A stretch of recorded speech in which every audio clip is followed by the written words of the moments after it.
Imagine the crowd, 5,000 men and many families, 5 loaves, 2 fish. The people fed and baskets left over. This amazing day is over and it's time to go home. Get in the boat. I'll meet you on the other side, Jesus tells his disciples. Up comes the storm. This is the end.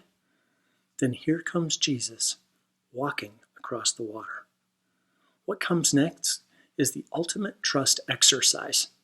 Peter, one of Jesus' closest friends and followers, soon finds himself on the water walking towards Jesus. What did this confirm for him? You know, our digital world is obsessed with following others. Facebook, Instagram, Twitter, blogs, anything published electronically can be followed. We get it. Popularity, trends, influence demands it. People want to know if they're relevant. What we've been taught about being a Christian has demanded as much. We are led to be faithful followers of Jesus Christ. The Gospels recount his call, his command to his disciples, and we focus on those words. Follow me. Matthew, Mark, Luke, and John maneuver us through what it looks like to be his disciple. It must have been life-altering.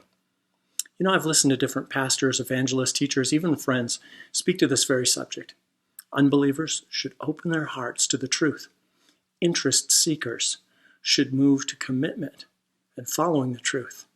Followers should go deeper in their faith and seek to become disciples of Christ.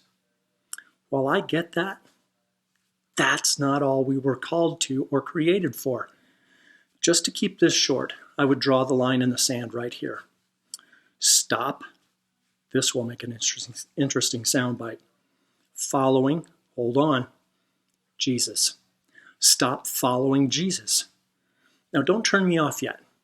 Listen, recently I've read pieces on, I'm not a Christian, I'm a follower of Jesus Christ.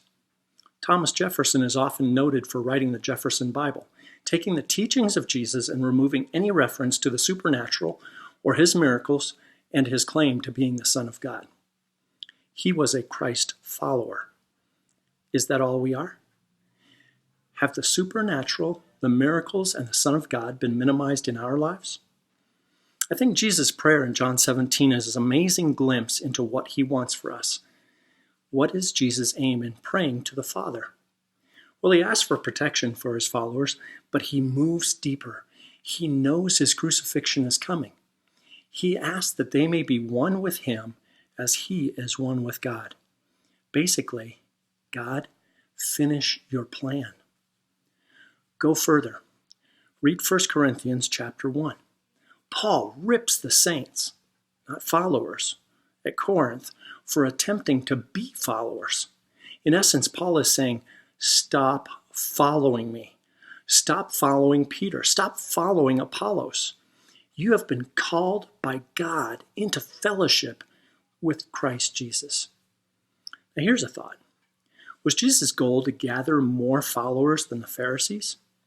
His messages brought hope because they pointed to making sense of the old teaching and cleared up how to live this new teaching out. After 3 years of teaching and being followed, after his resurrection, in Luke 24, Jesus tells his disciples that he has opened the scriptures to them. Which scriptures? Not the Gospels. They weren't written. Not the letters. They didn't exist. Then what? The Old Covenant. What had been and what the people needed to be delivered from. Only a Spirit-filled writer could accomplish this.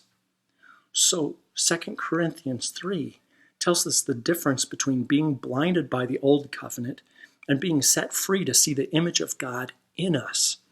The scriptures had to be open to reveal this. The new covenant is not spoken of so that we can change who we follow.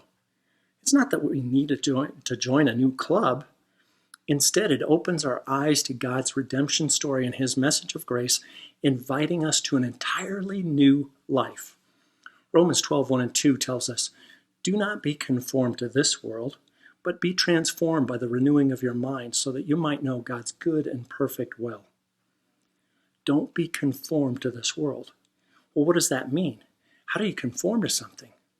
Well, it's like you're poured into it, like a plaster mold.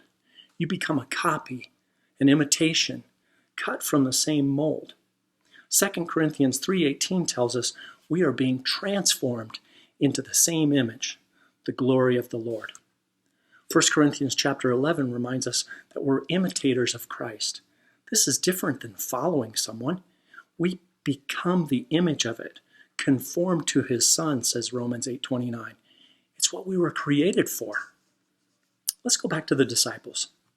They followed Jesus night and day for 3 or more years. What did they see? The blind received sight. The lame walked. People were fed. The dead were raised. Even the waves and winds responded to Jesus' commands. Did that change them? Well, let's go back to Peter. Some say Peter was the closest to Jesus. So what did following Jesus lead to? Denial. I don't know this man. I told you, I don't know this man. I don't know him. And yet in Acts 2 through 4, we get a very different picture of Peter. He is sold out bold. Why? Is he drunk? No.